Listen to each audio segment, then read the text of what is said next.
Good morning. This is Pastor Wagner from the Barhead Church of God with a message today entitled Judging or Building Up. In James, we've been looking at what it means to live out the Christian life or being a follower of Christ according to the royal law, the great commandments, as Jesus would talk of. Building up or tearing down. Judgment always carries with it a break in a relationship or a trust often. Somebody has said, husbands, don't criticize your wife's judgment. Always remember why she chose to marry you. How true. Criticism, judgment, how it can break and hurt and injure a relationship. And yet, love, as God has come into this world through Jesus and in Jesus, leaves for us the teachings, but also the example, but also the power of the Spirit to live within us that we can love more perfectly. James chapter 4 verses 11 and 12 talk about this judgment and critical spirit. He says, don't speak evil against each other, dear brothers and sisters. If you criticize and judge each other, then you are criticizing and judging God's law. But your job is to obey the law, not judge whether it applies to you. God alone, who gave the law, is the judge. He alone has the power to save or to destroy. So what right do you have to judge your neighbor? How important it is to see that it's not our job. We didn't make the law. God has given us the law, the royal law of loving and how to love and be loving. Of course, Jesus would talk of this very thing as well in the Gospels. In the Sermon on the Mount, chapter 7, verses 1 through 5, Jesus talks about the judging spirit. Why? And he gives the answer in that passage as well. That's Matthew chapter 7, verses 1 through 5. Let me read it from the New Living Translation as well. Do not judge others, and you will not be judged. For you will be treated as you treat others. Remember the golden rule? Treat others the way you want them to be treated. He's saying, you'll be treated as you treat others when it comes to judgment. The standard you use in judging is the standard by which you will be judged. And why worry about a speck in your friend's eye when you have a log in your own? How can you think of saying to your friend, let me help you get rid of that speck in your eye, when you can't see past the log in your own eye? Hypocrites, first get rid of the log in your own eye. Then you'll see well enough to deal with a speck in your friend's eye. Jesus is trying to move us from that judgmental, critical spirit because it tears down, it destroys. What is the outcome of a judgment? In court, a person receives a sentence and is condemned to a certain pattern, certain time of punishment. But when we talk about judgment, often we're interpreting that as a person being condemned and they are of no use. They will never change. So we step up and take God's place and bring that condemnation, thinking that somehow that negative approach will foster positive response. You see, when we're judging somebody, we're handing down a verdict. It's final, it's complete, it's over, it's done. When we criticize, we find fault with someone. You see, we're expressing a bad opinion of someone's behavior because we think we're better than they are. Often that judgment, that criticism is based upon how friendly we are with each other, maybe how likable the person is, how competent they are.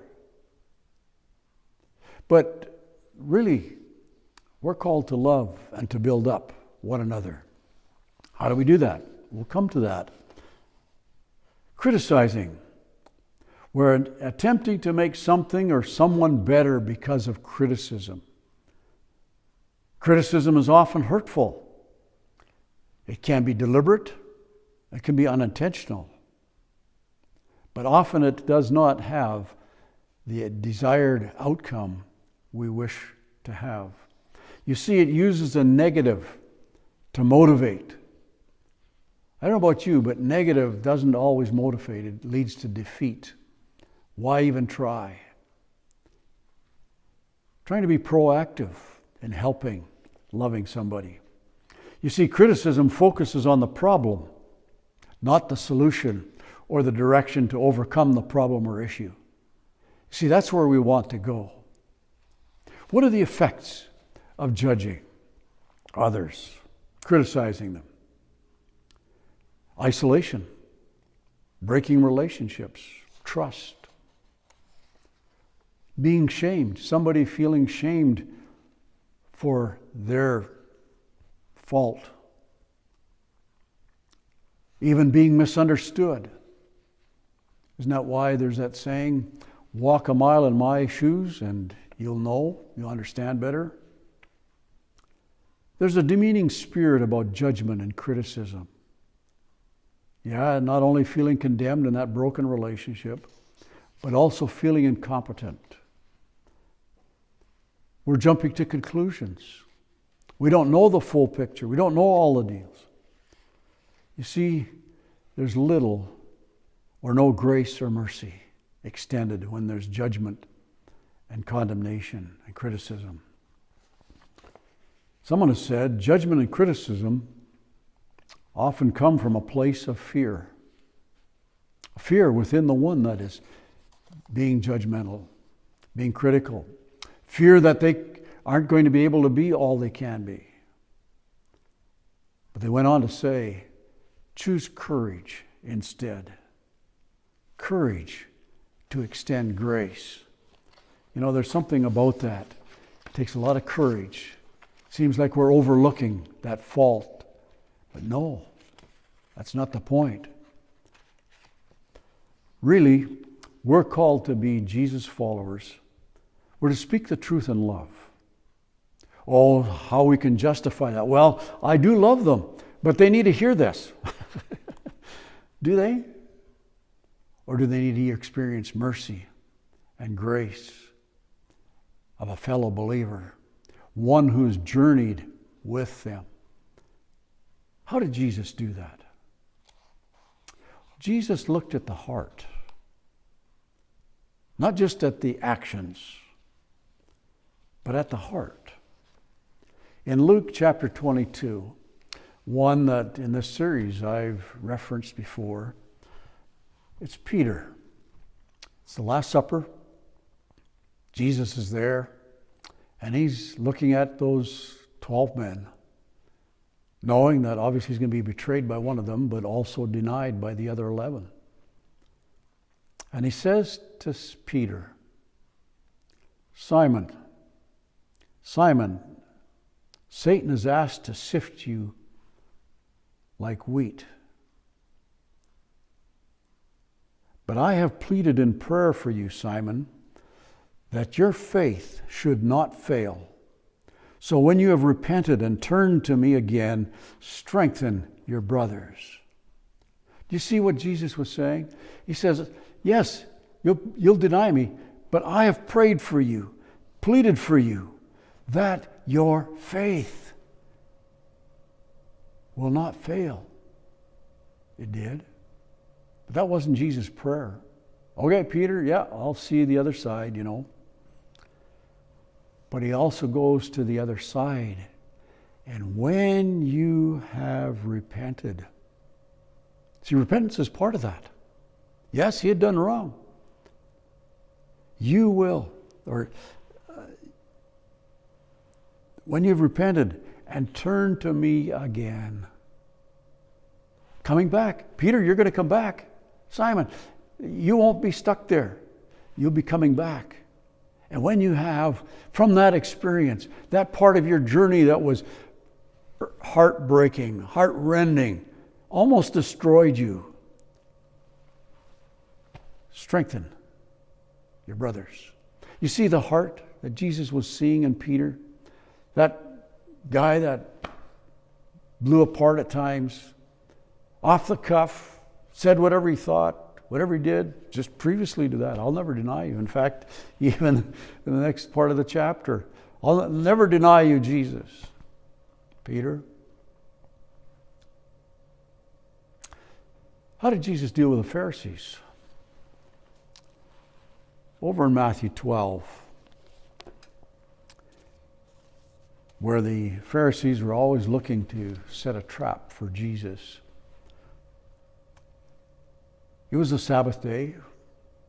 Place of worship was the synagogue. And they were there, ready to see if they could trip him up. Jesus goes to the synagogue, where he noticed a man with a deformed hand. The Pharisees asked Jesus, does the law permit a person to work by healing on the Sabbath? Well, they had all their laws and all their do's and don'ts all spelled out, every bit of it. Jesus saw their heart. He could have gone into a debate about right and wrong and what is work and what it isn't work. But he goes to the other side and sees their heart, what the heart needs to see. Most importantly, he sees the heart of this man.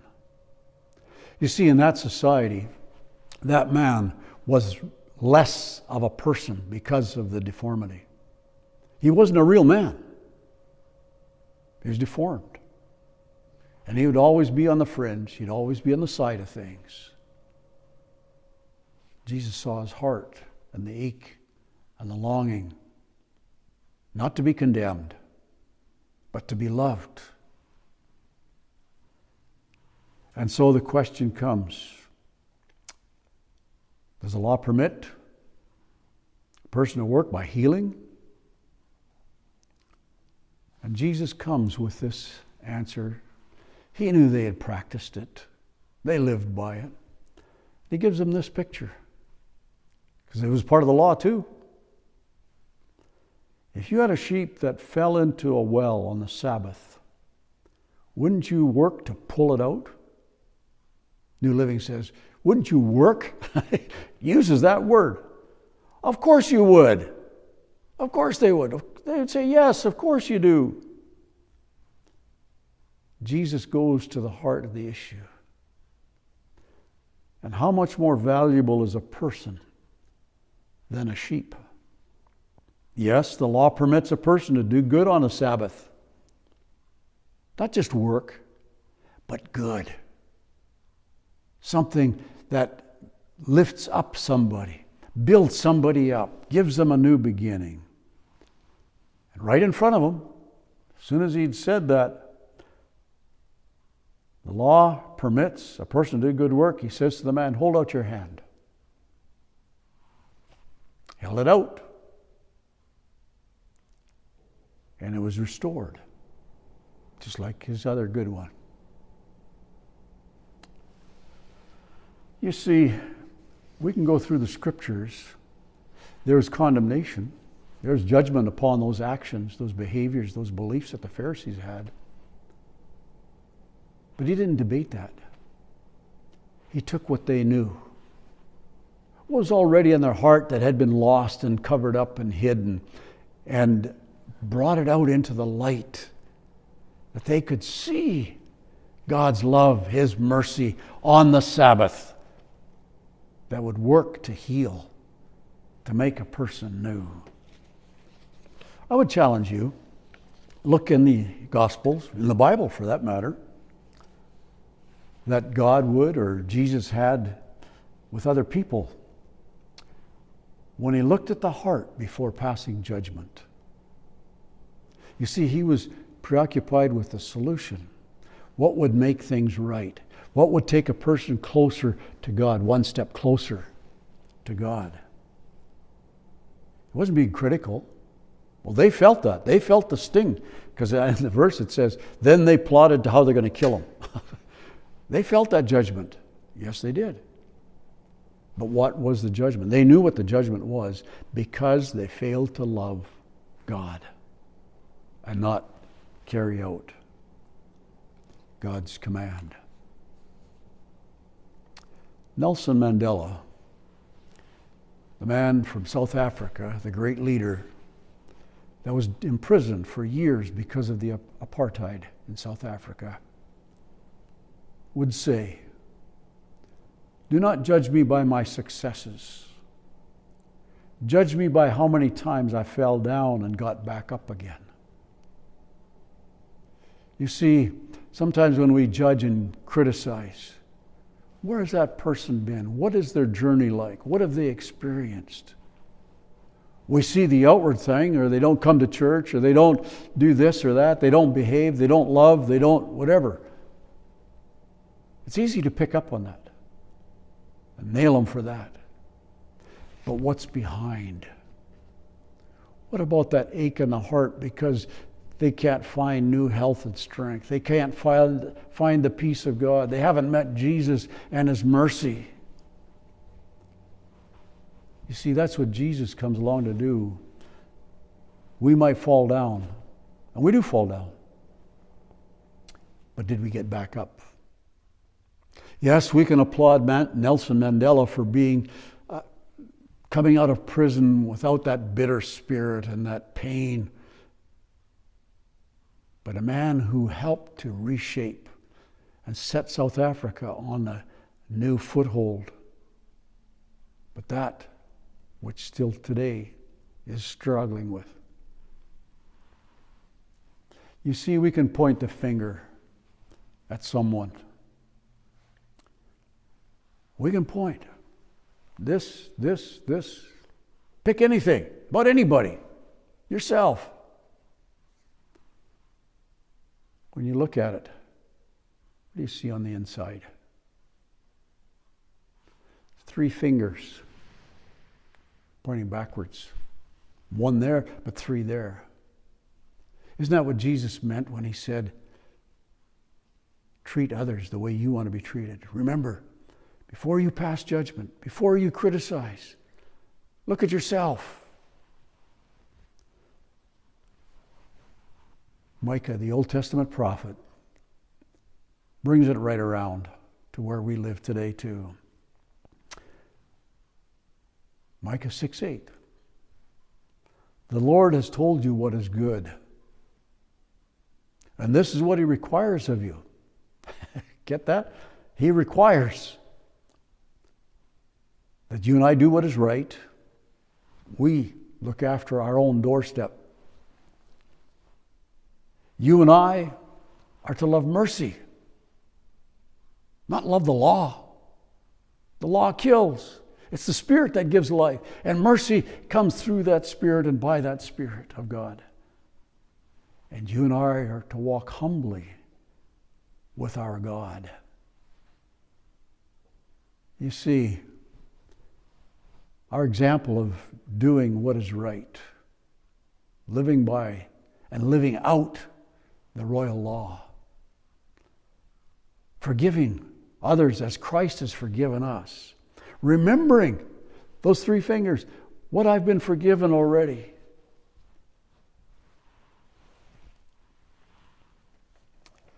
Peter, in his letter to the early Christians, I'm sure what Jesus said had burned into his conscience. And I don't know about you, but I have some of those memories of that love and compassion and that mercy that was brought to me in Jesus personally has burned into my conscience. I slip up, but boy, do I remember how mercy is supposed to supersede when I want to take revenge. Just this last week, had an occasion. Mal, what a jerk you were. Story for another time. But God said, don't treat anybody like that. I didn't treat you like that. That's not how you got to where you are. And Peter would say, most important of all, continue to show deep love for each other. For love covers a multitude of sins. Covers a multitude of sins. You see, one criticism, one judgment can set a person on the wrong road, on the wrong track. But love, mercy in action, mercy expressed and experienced, received by the recipient, will cover a multitude of sins, helping them to see the light and walk in it rather than feel the condemnation. How do I get on this track of being less judgmental, less critical? I think sometimes we need to understand that there's something in that person that we see that's in ourselves. The other person's a mirror. And we don't like that. And so we point at somebody else as if they're the problem when really it's in here. First thing is, give thanks for the person you are judging and criticizing. Give thanks for them. They are God's creation, God's creature, the fellow believer with you, the one who will one day be in heaven with you. And you can always look. No. Give thanks for them. They've experienced God's mercy, just like you have. Give thanks for them. Admit, God, right now I can't love them the way that you love them, because that bugs me. That irritates me. I get frustrated. It's not right. God, help me to love them with your love. Remove the log from my eye, Lord. Help me to see the log in my eye. What's blocking my vision of seeing them as you see them? What do you see in their heart, Lord, that I need to see, that I need to be aware of?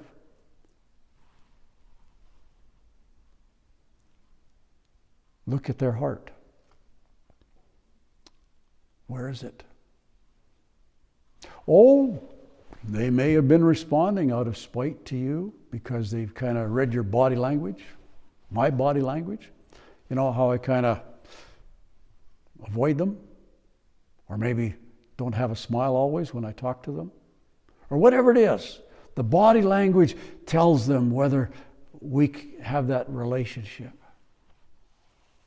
But look for the intent of their heart. Lord, help me to see that. What do you see? Sincerely compliment them for what's in their heart. After you see what's in their heart, compliment them. Thank God for them. You see, so often we feel like we need to staple on love. You know, take a chunk of love and staple it on. Okay, I'm going to love them. No. Let's quit stapling on love. Let God's love that has come to live within us, give it permission. Give Him permission to flow through us and out of us. Let's not do like we say, well, I need more patience. No, okay, staple on some patience. No. Love. You see, love will allow that patience to flow.